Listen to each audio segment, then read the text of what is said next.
Hello and welcome on Thomas Geiger Car. Today with the second generation of the BMW X4. The outgoing model was the first coupe amongst the compact SUVs. But now, since the competition raised with Porsche Macan and Mercedes GLC coupe, BMW has upgraded the car.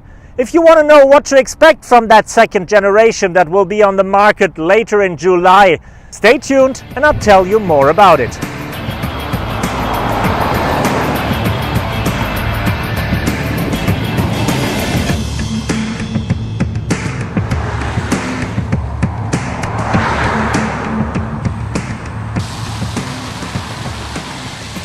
The X4 will use the same engines as you know them from the X3 already. On the petrol side, that means a 2-liter 4-cylinder with 184 horsepower up to the 3-liter inline 6 in the X4 M40d that delivers 360 horsepower. More than enough to go from 0 to 100 in less than 5 seconds and to reach a top speed of 250 kilometers per hour. And the way the car feels while you drive that speed, that's definitely not the technical limit, that's more the limit that the self-control of the engineers are setting. I would say a proper M model should be feasible. The drive of the X4 is definitely more on the sporty side. Yes, if you go in the comfort or in the eco setting, the car is really a chill and relax one that you can ride for hours. But compared to the X3 or to the models of the competitors, the car has really also an aggressive side. So if you switch into the sports mode, not only the sound gets louder and the suspension gets stiffer, also steering is sharper, gear shifts are faster, and it really makes a difference, and it feels a bit like a sports car with a higher ground clearance, something I really like.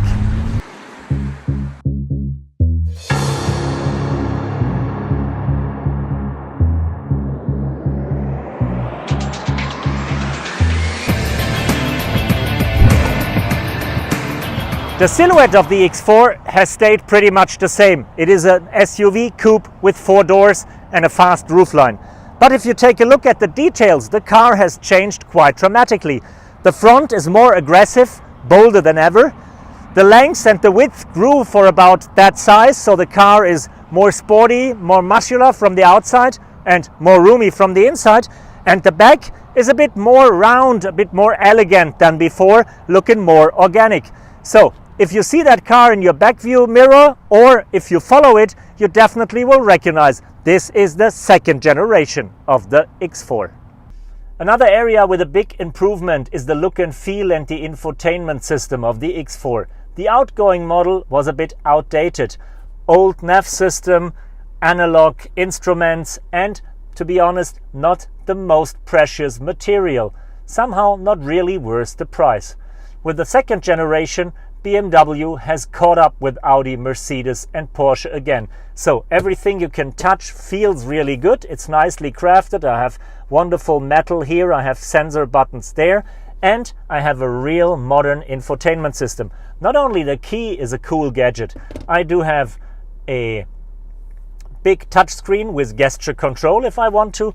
I have a big head-up display. And for sure, I'll look into fully digital animated instruments. So really up to date now. One of the coolest features of the new X4 is the key. Okay, we know it from 7 series, from 5 series, but now we have this display key also at an X model. And that means you can almost use it like your smartphone, because there is a big display here, and once you unlock it, you have access to the trip computer. You can adjust the air condition, you can lock the car, you can open the car, and you can even look how much fuel is left in the tank and how far you can go. So pretty smart, and definitely a gadget that really impresses the other people once you lay that on the table.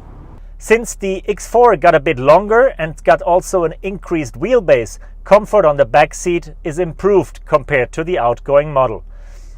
It's still a bit difficult to get in and out because the door line is pretty low and I have to take my head down. But once I'm sitting, headroom is enough, knee room is enough, and The rear seat is really comfortable, especially since you can adjust the incline of the backrest. See, it's not much, but it really makes a huge difference.